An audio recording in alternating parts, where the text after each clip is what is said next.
Welcome back to Bad Take Philly. Today, instead of some rankings, we're going to hit you with some must-fade players in your 2022 fantasy football drafts. We're going to have 6 players for you today. We're going to have a quarterback, 2 running backs, 2 wide receivers, and a tight end for a little bit of everything. And we'll get right into it. Aiden's got a quarterback. Who should we be fading this year? So this is not somebody that isn't going to be a good quarterback, so we'll make that clear. But Joe Burrow, I think, is being drafted over where he should be.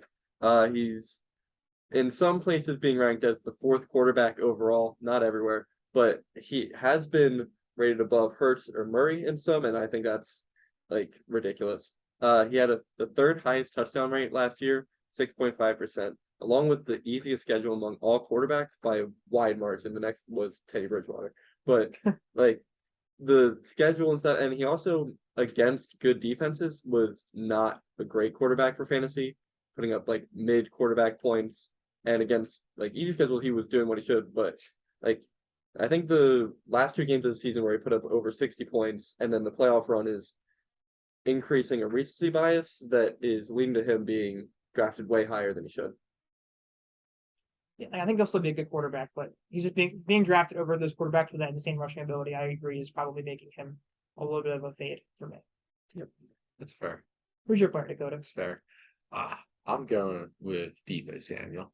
ESPN has him ranked as the 11th best player in all of the fantasy players that you could ever take. They have Deebo at 11, which that's kind of ridiculous. Like he's got Trey Lance now as his quarterback, and the rushing stats that you got from him last year, he's not repeating that because Deebo Samuel is not scoring those rushing touchdowns in the red zone. That's going to be Trey Lance. Trey Lance is taking the ball and he's running it into the end zone. He's saying, "No, Deebo, you can't have those points. I have it. I'm the running back now." He's taking them.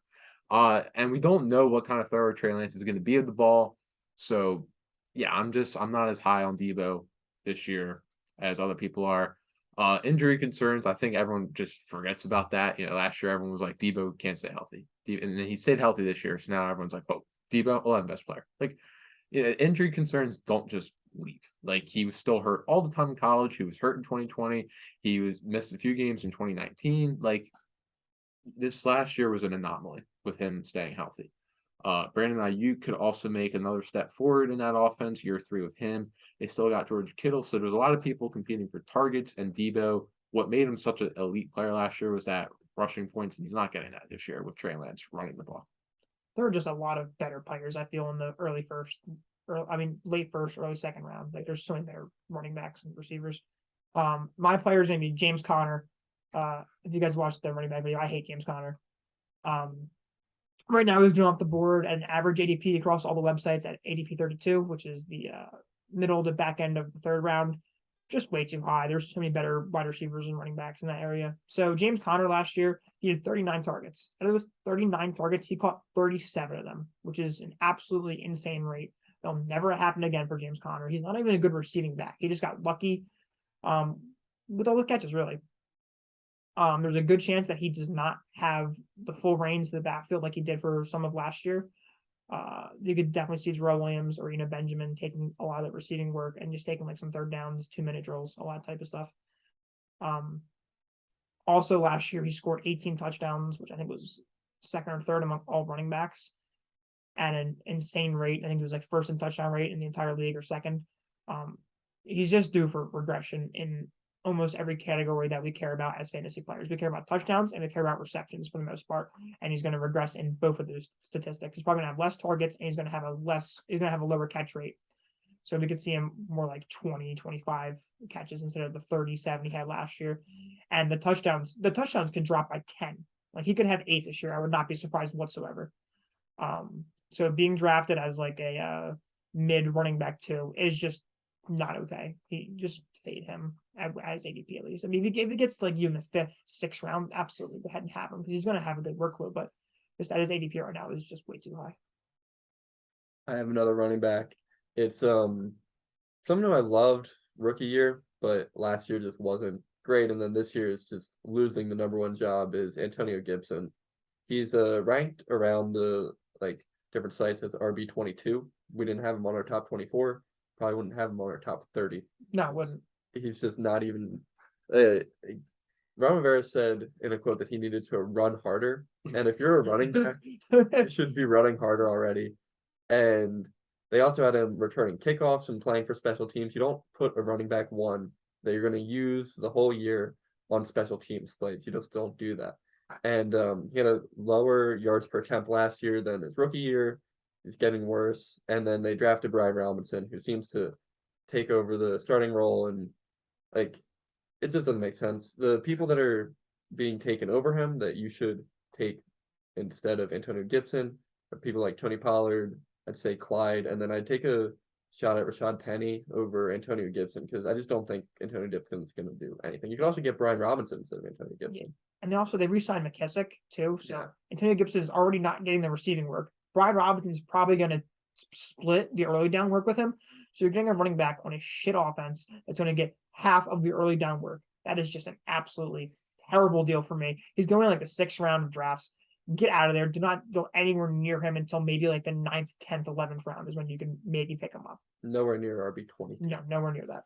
Yeah, I mean, I don't fear Brian Robinson. He was there at Alabama for 5 years, never really took over the starting job. But like that doesn't take away from the fact that Antonio Gibson rushing the ball is not efficient, and he's just not a good running back. He's always had a lot of talent, but he fumbles. He's just never Big fumbler. He's never lived up to his talent, and this is year 3 of him now, and he's like just having all these issues in training camp. There's a lot of red flags. We stay away from red flags. We don't take them.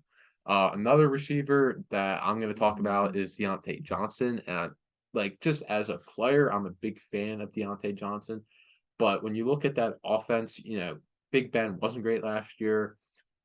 That doesn't mean they improved necessarily. Bringing in a mix of Kenny Pickett, Mason Rudolph, Mitch Trubisky, you love Mitch Trubisky, but none of those quarterbacks say, "Oh wow, that's gonna light up an offense." Not great. And then they also bring in George Pickens, Chase Claypool's still there, Pat Freiermuth as a year 2 tight end can improve. Najee Harris catches a ton of balls out of the backfield. That's 5 solid players right there that are competing for targets. There's just too many people there in a not great offense. Diontae Johnson is someone that you should be fading, I think. Someone needs a lot of targets to be as good as he was last year, and he's just not going to see that amount of targets. Big Ben was giving him double-digit targets in almost every single game, and that's just not realistic this year with the amount of other mouths in that offense that need to be fed. Our last player is going to be a tight end, and while it hurts me to say it, I think that Dallas Goedert is just being drafted, not drafted too high. So if you look at ADPs, he's being drafted in the 70s, right after Hawkinson and those elite tight ends right before that. And he's just one of those mid-grade tight ends. You could put Hawkinson in the same tier where I just don't see a huge difference between them and the tier below them with like an Irv Smith or Cole Kmet or any of those guys. There's not a huge difference there. Dallas Goedert's not going to have a huge target share this year. He's going to have some targets, but he's going to be very inconsistent because of the amount of targets on his offense. And he's risky because if Hurts is not that good and they end up running the ball a lot, he's not going to get targets. You can see him getting 4 or 5 targets a game, which is just not what you want out of your tight end. They're going to be drafting that high. You can wait. My main point here with Dallas Goedert is you can wait around 2 rounds, 3 rounds, and get very similar production with guys like Kmet, Noah Fant, many rounds later. So yeah, I'm fading Dallas Goedert this year as much as it hurts me to say that.